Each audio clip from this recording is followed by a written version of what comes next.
Prancheta Basquete, o podcast que vai te ajudar a entender a parte tática do jogo com Danilo Castro e Vitor Camargo.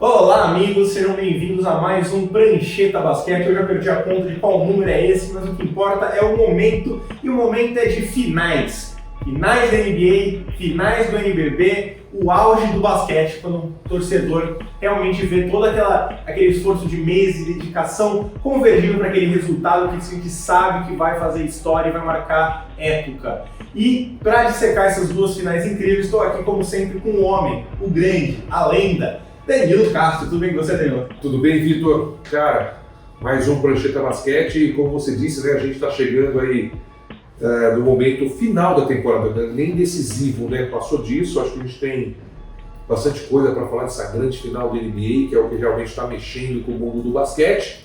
E a gente vai dar uma passadinha também na final do NBB, né? Que tá bastante bacana. Quem jogou em casa perdeu. E aí, como é que faz? E aí, o que significa isso? Mano de quadra não vale tanto, e aí? Não, vale bastante. Aí nós estamos falando de equipes, assim como na NBA, né? De equipes altamente capacitadas que não sentem pressão, que jogam tão bem em casa e fora. E o que me deixa mais, o que me deixa mais feliz é que quem ganha com isso é o grande público, já que você não consegue cravar pelo simples fato de ter o mando de quadra quem é o grande favorito, né? Então, final aberta no NBB, final aberta na NBA. E é engraçado, você fala, até na NBA falando, Miami foi o primeiro time a ganhar um jogo de Denver fora de casa, ganhou o mando de quadra. Na última série, eles ganharam 3 jogos em Boston de 4 e perderam 2 em casa, então realmente ajuda. Não é o fator decisivo. Não é o fator decisivo. E além de não ser um fator decisivo, né, a pior pressão a pior pressão que existe é a autopressão. São duas equipes que querem demais o título. O Denver nunca foi campeão da NBA. Nunca tinha chegado numa final. Exatamente, né? Então você jogar ao lado da sua torcida, eu acredito que isso tenha acontecido com o Boston Celtics também. Você não pode deixar que essa pressão exercida do adversário vire contra você.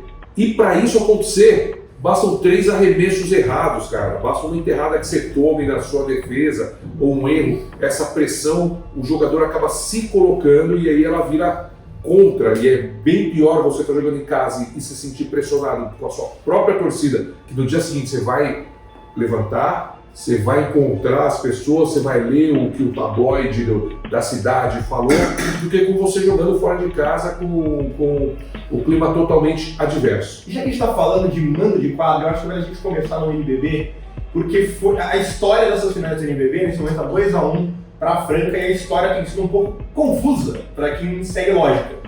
Jogo 1, Franca, que era favorito, jogando em casa, Pedrocão, perdeu do São Paulo. Assim, eu vou dizer mais, não baile de São Paulo. Achei que, mesmo que o placar não mostre, realmente se descrevendo, achei que o São Paulo jogou muito bem naquele jogo, mandou no jogo. Uma pontuação muito alta, né? 100 pontos, mandou uma defesa de Franca Franca em casa. Elinho jogou muito, Coelho jogou muito, mantiveram assim, sempre tinha alguma coisa que Franca não estava conseguindo marcar e o São Paulo estava atacando. Os 2 jogos no Morumbi. O que acontece? Lucas Dias com a Pelicite. Lucas Dias, um dos 4 principais jogadores aí do time, fora dos jogos 2 e 3. No Morumbi é a chance do São Paulo, de repente, até fechar a série ou pelo menos levar para o Pedrocão. Eles já ganharam 2-1. Aí perde o jogo 2 e no jogo 3 tem uma vantagem faltando 1 segundo e aquela bola do David Jackson, quase um estouro do cronômetro para ganhar. Dá para voltar disso? Dá, né? Nós estamos falando do São Paulo, equipe totalmente experiente, né? Uma equipe que tem Marquinhos, Elinho, Bennett,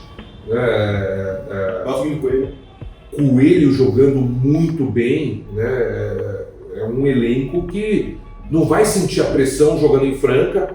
Lógico que eu acho que Franca entra como favorito no jogo, mas é aquele favoritismo mínimo, né? Por estar jogando em casa, pela pressão exercida. É uma equipe que sabe jogar nos seus domínios, embora tenha perdido jogos ali da Unifacisa, tenha perdido o jogo do Minas, tenha perdido o jogo do São Paulo. Mas eu acho que Franca ainda ali é 51-49, porque o elenco do São Paulo é muito bom. Falar da história dessa série, primeiro eu queria dar os parabéns pro pro Elinho e pro Bruno Mortari, né? Olha a história. Elinho técnico, não Elinho. Isso. Olha a história que o pai desses meninos construíram e olha a história que eles vêm construindo, né? Pô, história bacana. Eu nem tinha me atentado, mas depois eu vi nas redes sociais um contra o outro e eu participei muito jogando. Você foi atleta do Mortari? Do Cláudio. Muitos Muitos jogos decisivos jogando contra o Hélio Rubens. Então é uma história que vem há tempos e agora ela passa de pai para filho. E eu acho isso extremamente bacana. Você vê que na casa dos caras é basquete. Os dois jogaram, o Elinho com mais sucesso, mas o Bruno virou um grande técnico. Acho que o segundo ano dele de técnico, chegando em mais de uma final. Você não chegou a jogar com o Hélio Rubens, pai? Joguei em seleção. Fui cortado da seleção. Olha lá, tem rancor aqui, ó lá. Nenhum, porque com o mérito de quem ficou, mas era o Mundial de 98, pelo que foi minha carreira, pelas lesões que eu tive, só de estar do grupo para mim já tá ótimo, mas é um cara assim altamente motivacional, é um cara que tem todo o meu respeito, cara. E é um ângulo muito legal até para se vender pro público, pro grande público, porque a gente tá falando já de uma segunda geração de Exatamente, cara. Com uma nova geração de jogadores. Porque você tem aí, não é exatamente nova, mas assim, você tem o Lucas Mariano, o Jorginho, MVPs recentes. Do outro lado, você até tem um cara que você pode chamar de velho agora, Marquinhos. Você tem o Túlio, né, que eu gosto muito, esse Silver, que no jogo 1 fez 30 ou mais pontos. O Márcio, da nova geração também. Você tem o Márcio, esses meninos que vão dar continuidade ao que está acontecendo, né? E Franca, mostrando mais uma vez um grande formador de talentos, né? Assim, o Renan e o Márcio são dois meninos que já estão prontos para entrarem ainda na equipe, já estão mais uma vez vivendo decisão. O Renan indo agora para o Mundial Sub-19, daqui a pouquinho, terminando as finais, se reunindo com o grupo. Acho que Franco fazendo um belo trabalho. O Renan vai com o nome para draft. Então, eu vou falar, eu já ouvi de olheiro da NBA, me perguntou sobre o Renan, porque tem interesse, o cara vem ele com quase um Leandrinho 2.0, aquela capacidade de infiltração e tal. Tem interesse de fora, não quer dizer que vai ser a primeira escolha, não quer dizer que vai ser a primeira rodada, mas existe interesse. Não, sim, eu acho que ele vai pro draft e vai com alguma chance, né, porque é um menino bastante interessante para jogar na NBA. Primeiro são as capacidades físicas e isso ele possui. Técnica possui e tem uma mentalidade, não conheço pessoalmente, que me parece vencedora. Já tá jogando jogo grande. É isso que eu ia te falar, não é fácil você entrar garoto num time como esse de Franca. Então é um menino que possui todas as capacidades aí para estar... Tem 19 anos e já está jogando finais do NBB, então assim... Mais uma, né? Mais uma, exato. Então assim, esses anos formadores, você já ter essa experiência, pesa. E é interessante até porque, não que o Franca seja o time que é só os craques, né? É um bom elenco como um todo. Mas o São Paulo é um time que talvez seja o time mais montado por elenco e o Franca é um pouco mais montado ao redor das suas estrelas e os jovens que estão complementando, né? São abordagens até um pouco diferentes. E o São Paulo, vale lembrar, era o time que tinha o Jorginho e o Lucas Mariano. Então era um time que teve essa formação com as superestrelas, não conseguiu ser campeão brasileiro, ganhou das Américas, ganhou também depois que eles saíram, se não me engano. E agora tentando mostrar um pouco o mérito de você diversificar suas armas, diversificar seus investimentos. Porque se não é um, é outro que tá metendo bola. Se precisar dar um Elinho, sai entre o Coelho. Marquinhos tá num dia pior, não tem problema. É um time que realmente joga muito coletivamente. Eu acho que esse foi o trunfo do São Paulo no jogo 1, porque a bola tava voando, Franca não sabia em quem parar a marcação.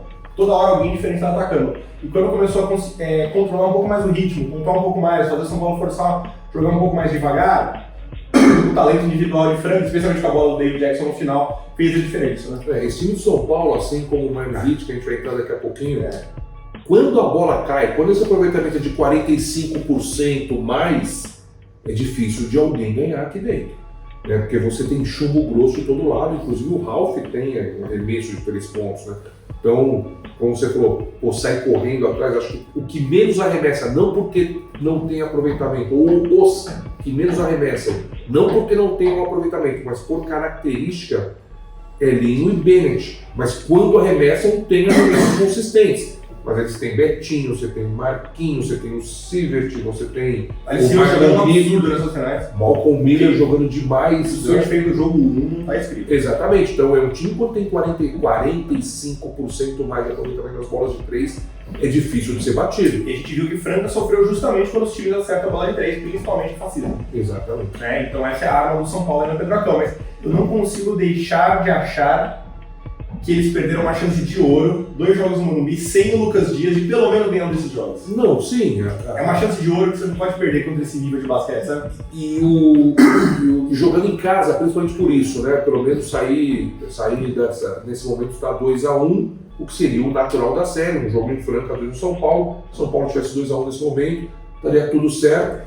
Mas é o que eu te disse, eu já vi tanta coisa no basquete, cara, e o elenco do São Paulo é extremamente experiente. Você conta com Marquinhos ali, não nada impede de ir lá e ganhar o jogo 4 e depois o jogo 5 é aquele jogo mais nervoso. Eu não sei que é loteria, mas ele segue regras próprias. Exatamente, né? Cada jogo a gente está cansado de ver, eu principalmente, de participar e de ver, e cada jogo é a sua história.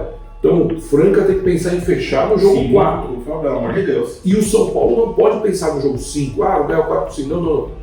Também. Então acho que é um jogo que passa a ser igual nesse quesito, porque Franca não pode dar uma chance para um time como o São Paulo de jogar a 5ª partida e o São Paulo está nas cordas, né? Perderam o pra casa. É simplesmente questão assim, às vezes você acerta 50% de bola de 3 e o melhor time no papel, pelo menos, não tem muito o que fazer contra isso. Exatamente. Ou o contrário, ou você tá gelado, acerta 23%, as bolas não caem e perde o jogo. Isso é imponderável, né? Se acertar 23% de bola de 3 nesse nível, seja Franca ou São Paulo, dificilmente vai ganhar o jogo. E acontece, porque a gente sabe que o esporte existe uma variância. Com certeza. Né? E eu acho que é assim, existe uma parte tanto mental de você saber diferenciar assim, olha, a bola caiu, não tá caindo, vamos manter o plano, vamos continuar dando um bom arremesso aqui, tinha o David Jackson de escala ali com uma bola de 3 no canto, tudo não caiu, tá bom, o arremesso foi bom, vamos tentar de novo. E você saber quando você se adapta também, olha, as bolas não estão caindo, vamos tentar conseguir umas cestas fáceis no garrafão, vamos tentar caçar um mismatch ali com o Lucas Mariano. Mas aqui no Brasil você não tem muito esse né? pensamento, né? Eu acho que até os técnicos passam, porque eu fui jogador, os técnicos passam. Mas o jogador brasileiro ele tem por característica, né, se ele está meio livre pela confiança que tem, e eu escutei de todo estrangeiro, o brasileiro realmente mata a bola. É um atleta que tem bom arremesso. Então ele pega e chuta a bola. E agora com os pivôs abrindo para chutar, ele chuta a bola. Então é difícil a obediência tática quando o técnico, porque eles mandam, tá? Estou falando com um ex-jogador. Isso é o que você tem que saber. Eles mandam trabalhar e jogar lá dentro. Então, um jogador está meio livre, ele tem a confiança, ele vai e chuta. Desobediência tática. Mas o que você falou está certo, você tem que ter essa variação. Normalmente você chutou 2, 3 bolas de 3 pontos quando caiu, quebra um pouco, bate para dentro, recebe uma falta, explora mais os 14 segundos, joga com pivô, seja o Ansalone ou não, ou com esses pivôs chutadores, você pode pôr até os armadores para jogarem no poste baixo, sim, porque são pivôs. O Lucas Mariano, por exemplo, você não pode largar ele solto para sair na ajuda, ele destrói a defesa com bola. O Jorginho é um cara que geralmente vai ter uma vantagem física com quem está marcando. Seja o Coelho, o Coelho também. Se ele tiver 1 contra 1 ali no garrafão, ele vai jogar de costa para cesta, né? Então, existe essa ordem dos técnicos, mas às vezes não existe a obediência para aproveitar tática, isso. E até acho que tem uma questão de formação, assim, você não está acostumado a ser formado para jogar assim. Quando não é de pressão, sua cabeça volta para estar confortável, que é a bola de fora. Aí eu acho que até é uma questão de formação do esporte brasileiro como um todo. Eu tenho uma opinião, né? Que a bola de fora às vezes é uma saída para quando você não sabe o que fazer. Vale mais. Não vai dar um arremesso difícil de 2 ou de 3, ou de 3 vale mais. Não taticamente, mas você, dentro de você, o que eu faço agora? Você pega e chuta a bola de 3 pontos, em vez de trabalhar, porque às vezes o melhor passe, Vitor, entendam quem estão, eu sei que você entende, mas quem está o melhor passe é aquele passe lateral, que o pivô está meio corpo, você não consegue ver o pivô, mas você está na lateral e ele liga. E aqui no Brasil a gente tem muito de ver quem faz o ponto ou quem dá o último passe. E às vezes a inteligência de um armador como o Elinho, por exemplo, é dar esse passe lateral para o lateral ligar ela sem pivô. Então os americanos chamam de hockey assist, porque no hockey a assistência é dupla, a assistência é tanto quem deu o passe como quem deu o passe pro passe. Exatamente. Então, às vezes a inteligência está ali. Você fazer a leitura, você está marcando meu corpo aqui, então toma na lateral que eu quero ver você marcar meu corpo. Isso é uma coisa que eu acho que é muito armador. Mesmo na NBA você ainda vê. O cara sempre quer caçar assistência, em vez de caçar esse passe que gera assistência. Sim. Eu, por exemplo, um cara que nem... Porque esse passe não aparece na estatística. Não aparece na estatística. O passe vai fazer você ser pago. Eu vejo muito o Trae Young. O Trae Young sempre quer dar o último passe. Quando às vezes ele solta a bola um pouco mais cedo pro companheiro, ele tá fora da jogada. Sim. Né? O ataque ali tem uma oportunidade melhor, entendeu? Eu acho que é um que, quando você faz, é muito eficiente. Especialmente no Brasil, não fazem tanto quanto deveria. Não faço. Inclusive, sabe quem é muito bom nesse tipo de passe? Sim. Miami e Denver. Isso, então vamos lá. Vamos aproveitar a ponte aqui, a gente... O Messi está um pouco mais otimista que eu com o São Paulo, não que eu acho que o São Paulo não possa ganhar, inclusive é um dos times que eu mais gostei de assistir esse ano, foi o São Paulo, justamente por essa coletividade. Eu acho equilibrado, né? O otimismo, assim, eu sou um amante de jogos 5, 7 ou 3, se for melhor de 3. Sempre, né? Então é melhor que o basquete, melhor que o público, você traz mais fãs. Então eu sou amante de jogos 5, não que eu esteja torcendo para o São Paulo porque fui atleta do Cláudio Mortari e conheço a família, conheço o Bruno, não. Sou muito amigo do Elinho também.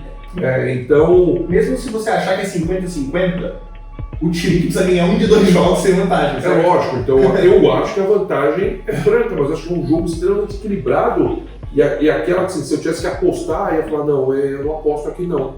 Apostar não aposta, nesse momento. Mas eu tô torcendo pro jogo 5. O jogo 5 ia ser muito legal. A atmosfera do esporte, né? né? Sim. Pelo esporte, assim, quanto mais a gente tiver de jogo 5 ou jogo 7, melhor. E aquela atmosfera do Pedro Acon vai ser insana, a gente vai ver esses 1 milhão de jogadores do Brasil de costas pra parede, mas ao mesmo tempo a taça na frente, é um tipo de energia muito legal. Vamos falar de NBA então? Vambora. Miami venceu o jogo 2. E Denver agora perdeu a primeira vez um jogo em casa.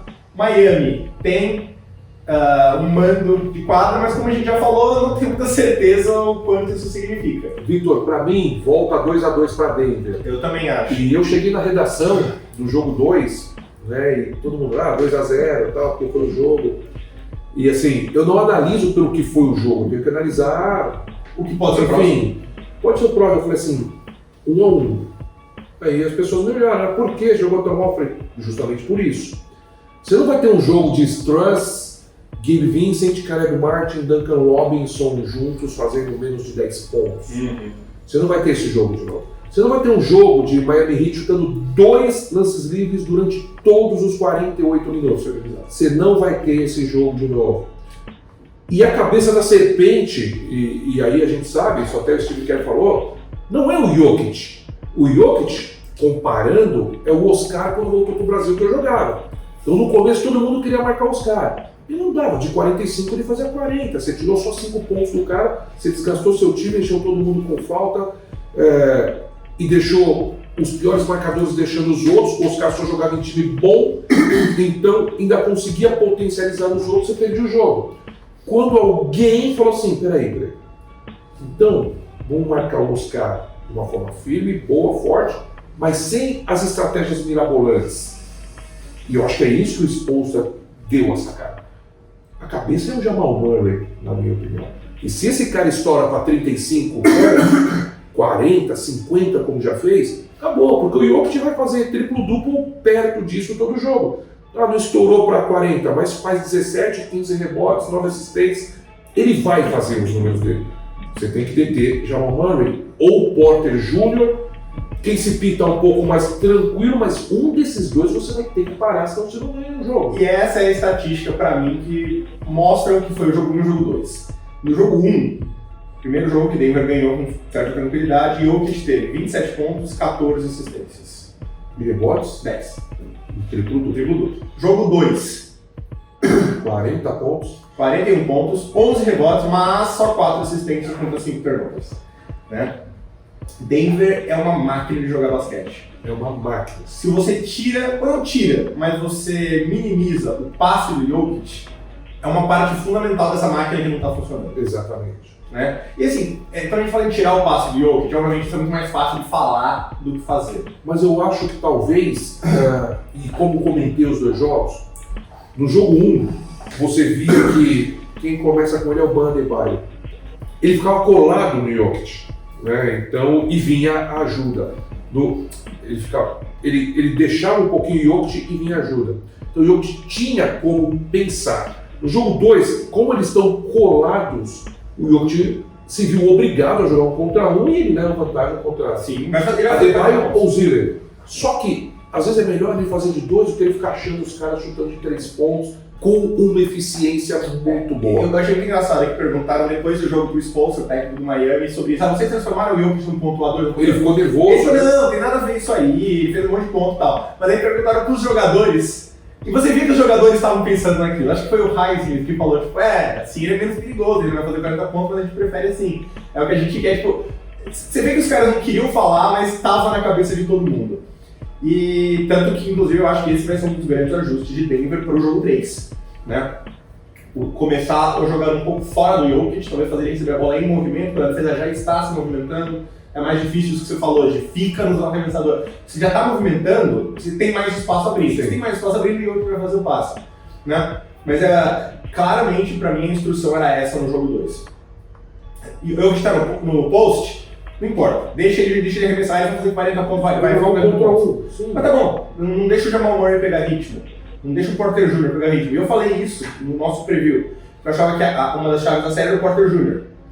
E que ele não tanto por ele fazer 30 pontos no jogo, mas porque eu achava que ele tinha que consistentemente fazer aqueles 15, arremessar em 3 por cima de jogadores menores e manter a defesa honesta. No preview o senhor foi muito bem. Nós dois. Vai deixar claro que a gente gabaritou. Porque o Aaron Gordon e o Porter Jr. e o próprio Jamal Murray, nessa de todo mundo ficar aí, o Jokic achou muitos passes dentro do garrafão para enterradas em cima da defesa do Miami Heat, que realmente não conseguiu se achar, e isso acaba afetando o ataque. Você vai perdendo a confiança na defesa, você perde a confiança no ataque. Então o senhor gabaritou o jogo 1. Só que nós estamos falando, e são dois técnicos, né? Eu não posso falar só do Spolstra, acho que o Michael Malone é um grande técnico. Vai ter ajuste. Eu acho que a entrevista dele pós-jogo 1 foi sensacional e eu só vim entender ela depois do jogo 2. Quando ele foi um passeio do Denver, só que ele deu uma entrevista brava para quem acompanhou. Por quê? Ele falou, permitimos muitos arremessos livres, permitimos, não sei, acho que 14 rebotes ofensivos, permitimos... E quando você está na euforia da vitória, às vezes esses erros acabam passando. Então ele previu realmente que se esses arremessos livres, esses caras não vão errar 2 jogos consecutivos, tanto é que o Miami Heat teve um aproveitamento muito bom. 50% no jogo. 50% das bolas. E também entra um pouco naquilo que você falou de... Não dá pra você contar que vai arremessar 50% todo jogo. Né? Mas é um time para 40, né? Nos playoffs eles estão com média de 39, que é muito alto. É muito alto. Tanto pro geral, tanto por ser exato. O Miami foi o 4º pior time arremessando bola de 3 na temporada regular. E sem o cara Martin, que até agora não entrou na série. Pois é. Então, assim, por um lado é totalmente fora da curva e não é sustentável. Por outro lado, eles têm feito isso durante os playoffs, então eu não sei mais o que é sustentável e o que não é. A outra coisa interessante pro Miami que o Spolstra contou, né? Ele contou com uma atuação magistral do Kyle Lowry. Ele comandou, ao momento que o Miami Heat abriu 6, 8 pontos, ele comandou aquele ataque como poucos armadores experientes comandam. Ele gastava o tempo, ele estava confiante, e o Jimmy Butler também ainda não explodiu nessa série, mesmo com a pontuação alta. Eu achei que não é um cara que está explosivo na série. O Adebayo jogando muito bem, né? O Duncan Robinson entrou também bem. O Gabe Vincent. Vincent foi o cestinha do time, 23 pontos. O que o Kyle Lowry fez em termos de condução de equipe, liderança, dá a bola aqui, agora eu vou, agora eu seguro, chega rápido na transição, mas não define, a bola volta para cima, ele chama a jogada, explora o momento de cada um. Isso que eu estou achando muito interessante. O Miami Heat sabe respeitar e explorar o momento bom de cada um dos seus atletas. Então é o Gabe Vincent, é ele. É o Duncan Robinson, é ele. Se o Duncan Robinson, como teve uma jogada, tiver que cortar depois de matar a bola e 2 acompanharem ele, a bola vai chegar para o Gabe Vincent ou para quem for, para o Lowry.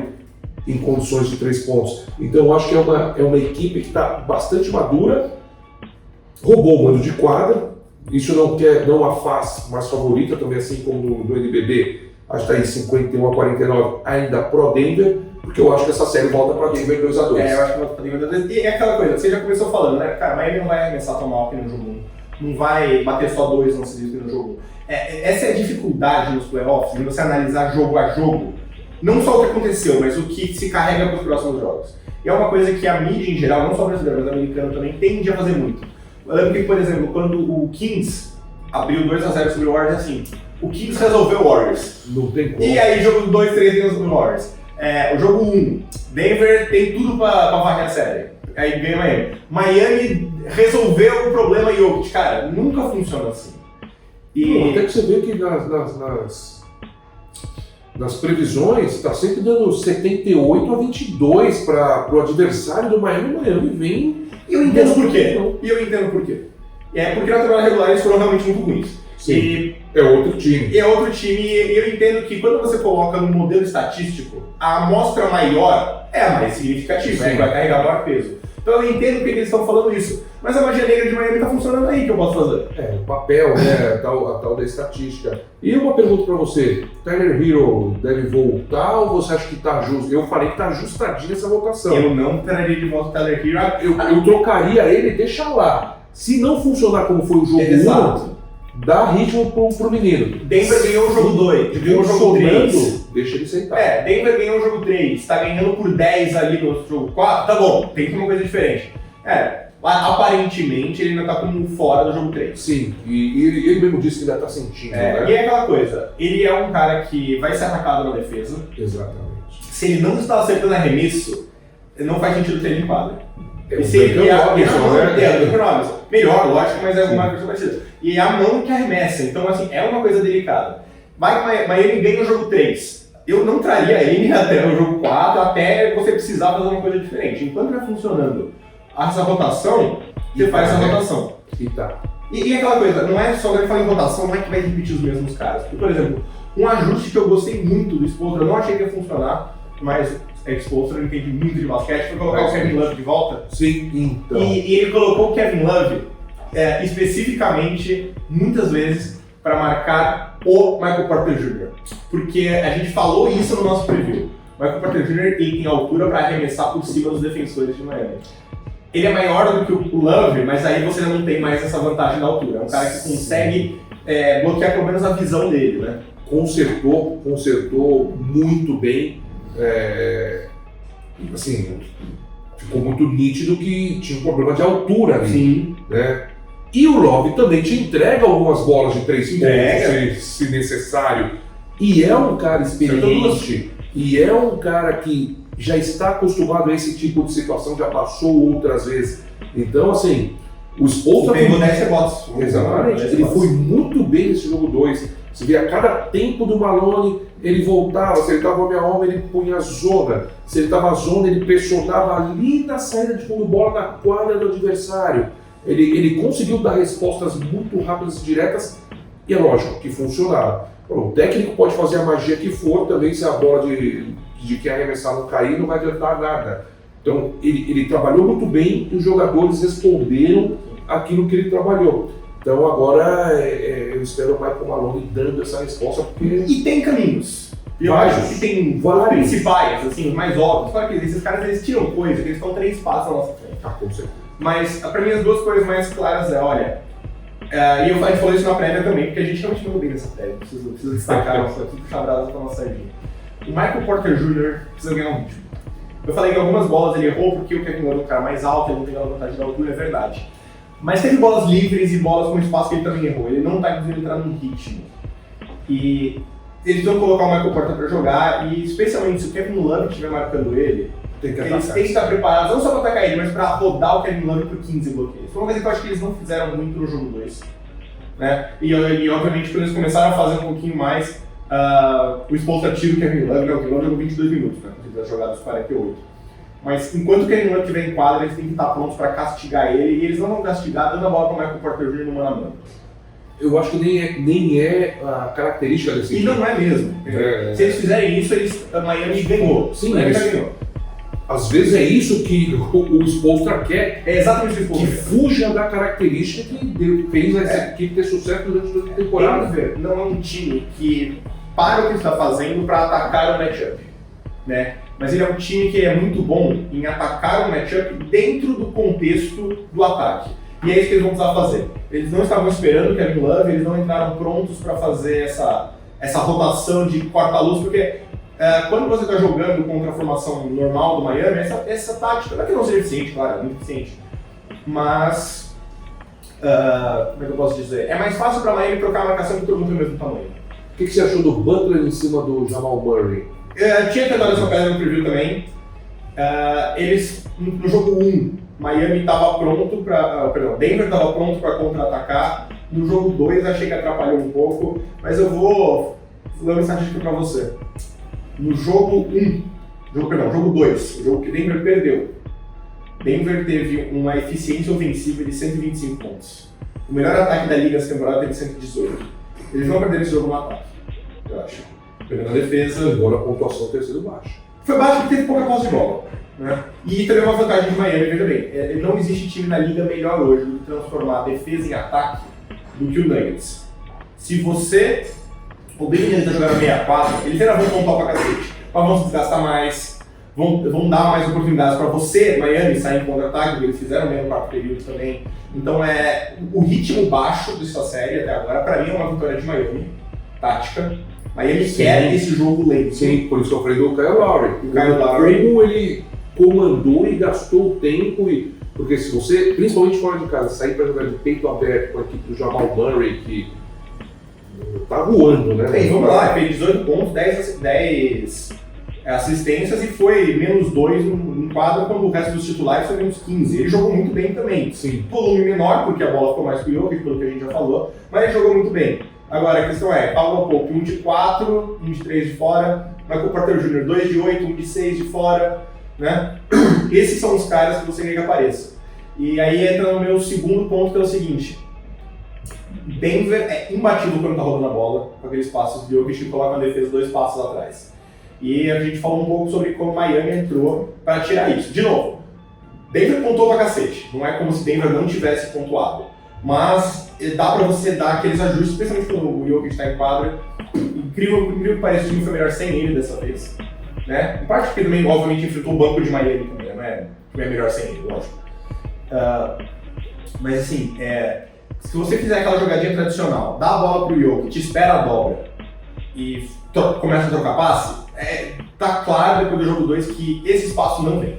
Mas é que o Miami também dobrou em horas específicas, né? Não dobrou toda a bola como foi no jogo. O jogador certo. Era sempre que o passe mais difícil. E talvez, agora tá me fugindo, mas talvez seja o homem do Aaron Gordon, porque ele sobrou. E aí, se eu sou o técnico adversário, eu falo assim: ó, se alguém vai ter volume é o Aaron Gordon, ele não vai matar 6 bolas de 3 pontos. Os outros podem matar. Tanto o Porter Jr. pode matar, que para mim é um fio desencapado. Caldwell Pope pode matar, o Jamal Murray pode matar, tendo liberdade, vão chutar. O Aaron Gordon, depois que ele matar a terceira, mesmo ele livre, ele vai bater para dentro, por característica. Ele não é um chutador. E acertou as 2 bolas que tentou no último jogo, vai lembrar. Então, ele não é um chutador, né? É um jogador que gosta ali mais daquele jogo próximo ao ar, mais contato. Então, eu acho que essa foi a grande sacada. Assim, ó, tá bom, vamos jogar com o homem certo. E se alguém vai ficar livre, é esse cara do outro lado, porque a bola vai chegar, é um time solidário que passa a bola para quem está livre, e o ajuste da defesa é para realmente fazer o Aaron Gordon chutar essa bola de longe. E eu acho que a gente vai ver mais o que eles fizeram contra o Lakers. De novo, tem vídeo lá do ataque do Nuggets no canal do Danilo, então entra lá que você vê isso direitinho. O Aaron Gordon iniciando jogadas, né? O que talvez me faz até pensar se Miami um contra-ajuste não seria colocar o Butler nele, de repente. Porque daí você pode dobrar, dobrar a partir do cara que acabou de fazer o passe, geralmente não é uma boa ideia. Não, mas eu acho que no começo do jogo o Spoelstra vai começar com o que deu certo. Não, com certeza. Tem, que deveria. Exatamente. Mas assim, ele está preparado para algumas coisas, até porque a gente sabe a pressão que é jogar em Miami, Sim. né? E o Miami sabe que... Boston ganhou 2-3 lá e Boston não é aquela força emocional também. Não, e a gente sabe que, assim, se o Miami Heat pensa no título e pensa... E tá quase. Ele sabe que fundamentalmente sair um 3-1 de Miami pode aumentar as chances substancialmente. Aí acho que eu lembro de um outro ponto que é o seguinte. Como eu disse, Denver fez 125 pontos por 100 posse de bola. Eles não perderam o jogo no ataque, embora no final do jogo o ataque tenha estagnado. Mas pra mim, Miami fez um trabalho muito bom em explorar o Jokic na defesa. E a gente falou isso também no nosso preview. Nosso preview foi muito bom. O Jokic, ele é um defensor fraco. Ele não é horrível, que algumas pessoas acham, mas ele é um defensor médio máximo. E para um pivô, ser ok, mas incapaz de proteger o ar e marcar espaço é uma fraqueza a ser explorada. É pior você ser um pivô ok do que um armador ok. Porque você sabe que você tem uma função tática. É o goleiro, da defesa, exato. Exato. Passou por você, é gol. Exato. E a gente falou isso. Denver não enfrentou nenhum time nesses playoffs que tem as características para tirar vantagem dessa limitação defensiva do Jokic. Um time que ataque verticalmente obriga a defender em espaço. Miami não é esse time em termos de atacar a cesta, mas a gente falou sobre como Miami é muito bom chamando o pivô adversário para marcar aquele handoff, aquela split screen, aquelas jogadas que são trocas de bola no perímetro, mas que o pivô adversário, no caso o Adebayo, está envolvido. Né? E teve um pouco no jogo 1, mas eu achei que o Miami usou isso muito melhor no jogo 2. Né? E tanto que arremessou 35 bolas de 3, acertou 49%. O número é fora da curva. Miami nos playoffs acertou acho que 39%, já é um dos maiores saltos da história de temporada regular para playoffs de bola de 3, dado uma certa amostra. E além disso, eles acertaram 10 pontos percentuais acima desse salto histórico. Então assim, parte disso é variância e você possivelmente vai voltar um pouco. E quando você pensa, o time arremessou 49%, ganhou por 3, Denver também tem seus motivos para pensar, ok, se isso voltar para o normal, a gente... Não sei, mas eu acho que eles acharam alguma coisa ali nessa forma de usar o Jokic caçando o handoff, caçando o quarta-luz fora da bola. E a gente sabe que vai ter os arremessadores. Essa é uma outra vantagem de colocar o Kevin Love. Eles não podem deixar, Denver não pode deixar o Kevin Love sobreviver em quadra, porque ele agrega no ataque e ele atrapalha o Porter Jr. na defesa. Cara, eu acho que ele agrega muito. Você viu uma falta que, na minha opinião, seria uma flagrante 1. Não é o passe do Jokic, mas ele tem essa característica de ele pega o rebote, ou mesmo quando bola ele já estica, o Jokic dá com uma mão, ele faz com as duas. E o Lowry, o Jokic de costa. Pivôs extremamente inteligentes. O Kevin Love, pra mim, ele agrega demais a equipe. Sim. E se sobrar batendo 2, 3 bolas de 3 pontos ainda, você pegou 10 rebotes? E ele nem foi tão bem, ele foi 2 de 9 nos arremessos. Exatamente. Mas é aquela vez, pega 3 rebotes de ataque, puxa os contra-ataques com esses passes longos. Mas, Victor, força o Jokic a sair para defender a bola de 3. Não sei se você... Os arremessos do Love não são arremessos que geram contra-ataque para o adversário. É aquela bola que pinga para cima, geralmente. É um baita arremessador que, mesmo quando erra, existe uma disputa e a defesa está pronta para se refazer. Sim.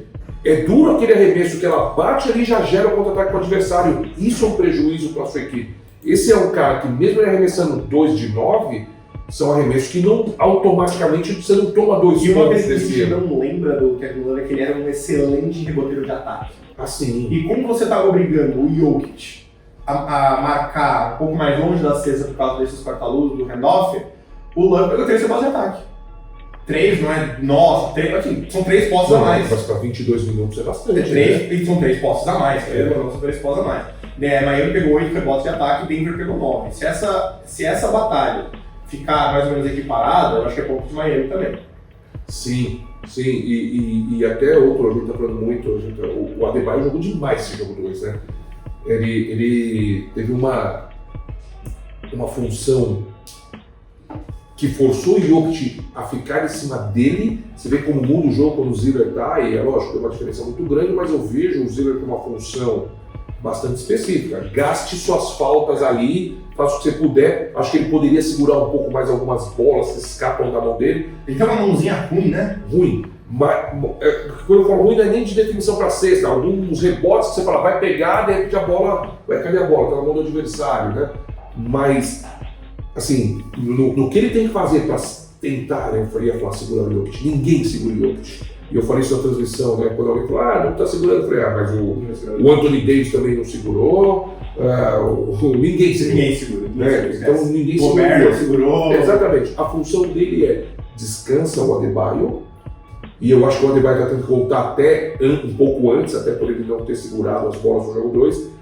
Gaste suas faltas sem dó, porque né, por aí. E se ainda conseguir contribuir, ele contribuiu, acho que com uns 4 ou 6 pontos, você está com a estatística aí?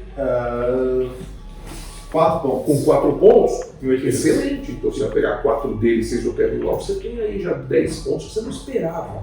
É aquela coisa, cada minuto que o Zeller passa em quadra é assim para Miami. Mas você entende por que ele precisa passar um tempo em quadra para descansar o Adebayo. Descansar o Adebayo. E não, talvez quando o Love descansa, mas o Miami é um pouco agressivo nesses momentos onde o Jokic descansa. Você poderia jogar com uma formação mais baixa, sem pivô, mas contra o tamanho de Denver não dá, eu também acho que não, até porque no jogo 1 foi castigado por isso, né? Eu acho que a tendência, mais pro fim da série, é simplesmente o Adebayo jogar mais minutos. Ele jogou 40 já. Não acho que dá pra jogar 48 minutos no jogo 3. Né? Você vai morrendo no gás lá na frente. Então você precisa roubar esses minutinhos, mas eles têm sido bem ruins em geral para Miami quando ele joga por motivos óbvios. Né? E a outra coisa que essa foi a que o Michael Maloney bateu muito na tecla eu não quero dizer o termo displicência. E parte disso é induzido por Miami. A gente viu o Miami fazer isso contra quase todos os times que enfrentou, mas não dá pra não dizer que foi um apagão no quarto período, né? Foi no finalzinho deu uma desligada no Denver e, óbvio, de novo, o Miami força muita coisa.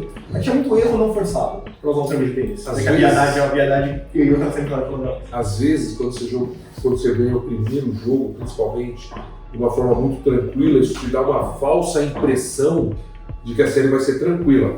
Então, a displicência nesse nível, nesse momento, ela não existe. Eu posso afirmar. Não tem certo vocês, né? Mas assim, um relaxamento. Isso, e aquele relaxamento natural que eu acho que aconteceu com o Boston também. Boston relaxa assim. Ufa, empatamos o que era impossível empatar. E aí você dá aquela relaxada no momento que você não pode. Já aconteceu isso com Denver, principalmente naquele quarto período onde veio. E depois, cara, quando uma equipe vem em recuperação, e equipes que se equivalem com características diferentes, mas elas se equivalem, né? Quando ela vem em recuperação, ela empata o jogo e passa à frente, e o Maloney parando o jogo, e tentando, e tomando contraveneno do esposo, mas se ela passar à frente, é muito difícil recuperar, porque toda aquela pressão de Denver, ela vira contra a própria equipe. E sabe qual é o problema? Pode ser 3 minutos que você desliga ali a chavinha. Miami vai te dar 0 nesses minutos. Miami não vai te dar esses minutos de desconcentração. Aí a hora que o Butler pega a bola e dá aquele jump, que ele tá sem driblar de costas pra cesta, que ele gira na frente do cara mais alto e mata a bola. Você pode ser o time melhor por 45 minutos, mas naqueles 3 minutos você desliga, você não vai ter 3 minutos pra você ganhar essa vantagem de volta. E você vê, é a hora que o Kyle Lowry não erra arremesso de 3 pontos. É um time letal. A força mental desse time de Miami é absurda. Sim. E assim, de novo, sei que eu já elogiei o cara até dizer chega, mas Eric Spoelstra, que ser humano, que técnico incrível. Um dos maiores da história do basquete, tá pintando aí a obra-prima dele, talvez, com esse time. Com esse time, sim. Porque assim, uma coisa que eu sempre falo, né? Não, porque a defesa da zona de Miami, sempre tem a galera reclamando de... Todo time usa defesa pro zona. Todo time usa. Todo time... o Boston é ruim contra toda a defesa pro zona. Não é mérito do cara. Achar que toda defesa zona é igual, é achar que toda defesa homem-homem é igual. Não. Tem muita diferença. Como você se posiciona, como você se move, quem que marca aquele cara que tá na quina, como que você marca o shade, né? Quando você coloca aquele fio. Isso pode dizer, Victor, é muito diferente. Que prestem atenção, ele vai repetir. Claro. O Miami Heat chegou a marcar 1-3, que ela vira um 2-3. Jogou mas é 1-3. O primeiro passa em outro cara, porque no jogo 1 ela foi castigada com o Jokic no meio do garrafão. Sim. E essa bola entrando no meio do garrafão com um cara como o Jokic, tchau. Aí não tem zona que vai sobreviver a isso. Mas ele chegou a marcar 1-3, cara. Ou até o 2-3 com o homem mais baixo subindo, virando um 3-2. Ele estava com 2-1-2 uma hora. Então, o 2-1-2 que esse homem baixo subindo, virando 3-2, você fala assim, cara, que é isso? É muito difícil jogar na isso. Na NBA você vê isso, mesmo da FIBA, né? O 1-3 você vê mais na FIBA, aqui no Brasil algumas equipes marcam, Guerrinha gosta muito desse 1-3, quando eu fui atleta dele, marcava muito. Então você fala assim, isso é um 1-3, E esse 1-3 desgasta esses dois primeiros homens de um tanto que você não Você vê que Miami, nessas horas, ele adora marcar a quadra inteira. Ele adora pegar o cara lá de trás. Mas a 1-3, ela é isso mesmo para tentar confundir, né? Ela vai levando o cara para o canto para o segundo homem já poder estar mais ou menos definido. E eu achei essa esposa, falei, cara, ele treinou 1-3. E treina. Talvez, se vocês não prestarem atenção e olharem no segundo passe, parece que é uma 2-3. Mas ela não é. Ela é uma 1-3. E isso é o que é melhor do que ser 1-2, 2-1-3. Ela é móvel. Totalmente. Pra mim, ela parece uma ameba. Ela se deforma um pouco pra cá, aí deforma de novo, aí volta pra formação original. Isso é técnico, isso é treino, é execução, porque não tem nenhum treinador do mundo que consegue executar pelos jogadores, então... E é difícil você mover essa defesa contra a equipe que passa a bola tão bem como o Denver. Exato. Né? É difícil você se movimentar nessa... Se você pega em jogadores inteligentes, os cantos da quadra, a zona morta, sempre ali, por eu ter treinado muito com o Guerrinho, ali é o foco. Mas se o passe está pressionado, esse passe não chega certinho no peito do cara para ele pegar e arremessar, então os arremessos já saem mais tortos, com a defesa chegando, meio contestados. É realmente uma defesa de NCAA, viu? Parece, né? Parece mesmo. E de novo, achar que todo time usa a zona, então quando você marcação individual, homem a homem, é aquela coisa. Não, esse cara marca esse cara marca esse, mas olha, a gente pode defender drop, a gente pode defender na blitz. 15 variações. Achar que defesa zona é só defesa zona, aperta o botão defesa zona, é muita ingenuidade. Tem 500 regras, 500 ajustes, 500 dessas mudanças de ameba que eu falei, e a gente está acertando absolutamente todas elas. Então, é muito difícil jogar contra essa zona. Denver, eu não achei que eles iam conseguir fazer isso contra Denver. No jogo 1, deu bem errado. No jogo 2, deu em alguns momentos errado, em alguns momentos certo. Eu acho que eles vão continuar tentando. Mas, pra mim, não é... Assim, um seguidor até falou no Twitter pra mim, cara, eu não vi um ajuste grande que o Spoelstra fez que o Celtics não conseguiu desfazer. Cara, não é ajuste grande. É ajuste pequeno, é detalhe. É jogo de 3 pontos. É o cara que passa por trás, é o cara que passa por trás do bloqueio e corta pro garrafão em vez de fazer de 3 2 vezes. Confunde a defesa, gera uma bola de 3 livre. Na próxima, ele volta a fazer por cima. O cara não mudou a forma de jogar. Ele fez um passe de 3 dedos em vez de um passe reto que confundiu a defesa. É aquela pequena vantagem que você vai acumulando. Você pode ter a zona defensiva mais genial do mundo. Contra o jogo, já não vai por 4 posses seguidas. Não. Você joga 2, uma de homem a homem, aí joga uma zona diferente na próxima. Você tem que estar sempre mudando e adaptando. São coisas muito pequenas, às vezes, no jogo de basquete que mostram essa genialidade. E nenhum técnico é melhor nisso que o Spoelstra. Eu costumo dizer que um jogo de 8 pontos, ele é um jogo extremamente equilibrado. Porque se você for pegar a matemática, como muitos gostam, é uma posse por quarto, é 2 pontos. O primeiro, o segundo, deu 8 no final. Então, você não vai ver um grande ajuste que salte aos olhos das pessoas. Assim, mas até tem, mas acho que dificilmente nas finais. Nesse nível de basquete. Mas esse grande ajuste, você vai ter um contraveneno. Você falou, é um corte aqui, porque você vai brigar por uma posse, pela vantagem de uma posse de bola. Se você fez jogo 3 pontos. O quarto, exatamente, é uma posse que terminou o jogo assim. Então, você fala, o ajuste foi muito grande. Até foi, você marcou um 3, mas a diferença foi uma posse de bola. Então, você tem o ajuste e você tem o contra-ajuste.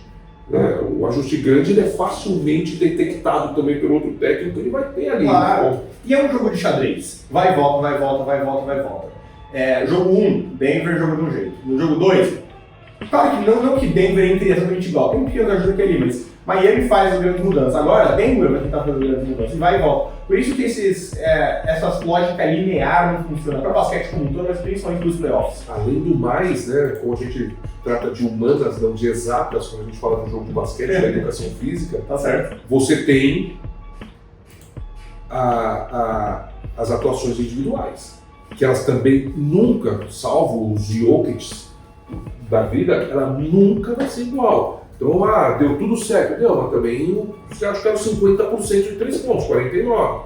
E se chuta 33, que é o ok, 35, vai. A diferença foi 3 pontos, foi uma posse de bola. Como que faz? Então, a gente estaria aqui falando que o Spoelstra deu errado, que ele não conseguiu.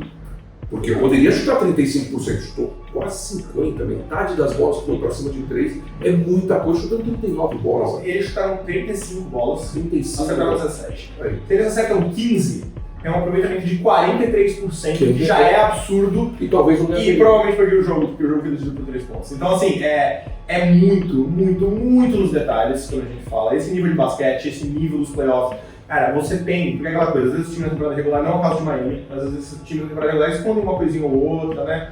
Cara, nos playoffs você já tem 3 séries pra ir na final, você tem 3 séries pra estudar, você tem cada jogo pra estudar. Você não tem mais muita carta na manga essa altura. Pequenos ajustes e contra-ajustes, é o que você falou, pra tentar ganhar 1 ou 2 posses de bola que fazem a diferença.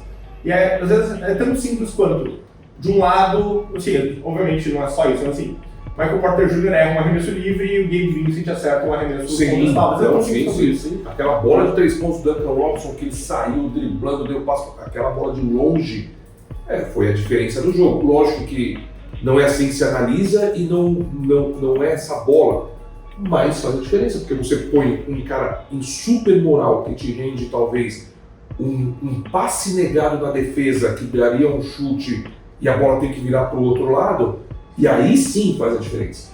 A moral de um cara que não é um exímio defensor, mas que quando mata uma bola como essa, o cara vai sempre dar aquele pique a mais e de repente ele levou um passe para um jogador específico e a jogada teve que sair daquilo que ela estava desenhada para um improviso. Exato. Improviso é parte grande do jogo também. Total. A defesa está lá para impedir que você jogue suas jogadas. As jogadas são marcadas, né? Lógico. E você já sabe quais são as jogadas. As jogadas desenhadas. O fundo que você quer, cria uma quebra. A partir dessa quebra você vê o que é melhor na hora. E isso é uma coisa que eu acho que esses dois times são excelentes. Denver porque joga há muito tempo junto, então eles já fazem as mesmas leituras junto, em velocidade ali, em 2 é muito rápido. E Miami porque é um time tão entrosado e tão bem treinado que eles também já sabem o que eles têm que fazer, mesmo que não tenham essa continuidade toda. Então isso torna 2 times muito difíceis de marcar. Totalmente. Aqui no Brasil, né, para quem está nos vendo, nos ouvindo, já faz algum tempo existem os playbooks, né? Então, você sabe, eu vou pegar um exemplo, se o Danilo cortar para a esquerda, a tendência dele ir para a bandeja é maior do que se ele cortar para a direita, ele vai dar um drible para chutar. Então, já existem esses playbooks aí de todos os jogadores praticamente. Então, você imagina na NBA que você tem ali 10 caras para fazer os scouts das outras equipes, principalmente no jogo final. Então, sabe-se exatamente qual é, não o que ele vai fazer, mas qual a principal característica de cada atleta, qual o ponto forte e qual o ponto não tão forte. Que esses atletas, eles estão jogando em 8, tá? Eu tive cuidado de dar uma olhada, estão jogando em 8 caras com minutagem.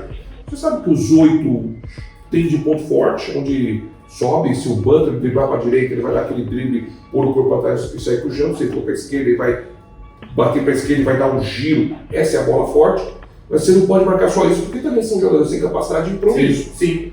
Né? Mas você precisa ter esses caras. E os técnicos, pelo menos os brasileiros que eu atuei, assim, se ele fizer isso que eu estou te falando e você tomar, você está bem enrolado, Danilo. Se você depender disso e ele fizer outra coisa, ok.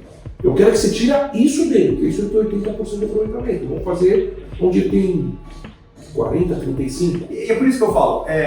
A gente tem essa tendência a sempre usar o último jogo como base. Meu conselho para todo mundo que está ouvindo ou está vendo a gente, ignora o último jogo em termos de resultado, não em termos de processo, mas de resultado, e trate como uma nova série melhor de 5. Porque muita coisa muda jogo a jogo, e dentro de cada jogo acontece muita coisa que você não vai repetir, que nem os 2 11 de Miami, 59%. Então, é uma série nova, começa quase do zero, e agora vamos para Miami. Você acha que Denver volta pelo menos com uma quebra? Eu acho também que é mais provável. E vamos ver, porque assim, não dá, os 2 times são bons demais, com técnicos bons demais para você achar que, puta, deu errado, vamos virar de lado e morreu, acabou. Não, com certeza. Não vai ter. E tudo é palpite, né? A gente vai estudando a série jogo após jogo, mas acredito que essa série volte a Denver em 2-2, e o que o Vitor falou, eram 7, viraram 5, na minha opinião, virarão 3, uma melhor. Eu acho altamente possível também. E eu torço para que isso aconteça, porque essas finais estão muito legais. É isso aí, Vitor. Muito bom. Lembrando, segue a gente, Spotify, canal do Danilo no YouTube, Danilo Castro, _basquete. qualquer agregador de podcast, Apple Podcast, ou como você quiser. No YouTube tem um vídeo, caso você queira ver a gente. No YouTube tem outros vídeos. Tem a minha série Ensina Camargo, que eu faço. Tá muito bacana, hein? Eu preciso admitir que tá mesmo, modéstia à parte pra vídeos táticos explicando alguns conceitos, ou então o último que eu fiz, por exemplo, foi mostrando como o Denver reagiu à marcação do Lakers na série, então também tá um conteúdo bem legal. O Danilo tá sempre postando coisa legal no Instagram, no TikTok, no Twitter, então segue tudo isso. Renan, faz aí, como é que são as redes sociais, nosso produtor? Danilo Castro _basquete no TikTok. É isso aí. E Danilo.Castro oficial do Instagram. É isso aí, segue lá, segue o canal Danilo Castro basquete no YouTube e fica de olho que vai ter muito conteúdo. Já tem muito conteúdo e vai ter ainda mais conteúdo pra vocês se refestelarem durante os próximos e durante a oficina, porque o basquete nunca para aqui no Prancheta Basquete. Exatamente. Muito obrigado. E olha só, esse vídeo vai subir, Band Esportes vai transmitir quinta, sexta e sábado também as finais do campeonato da CBB.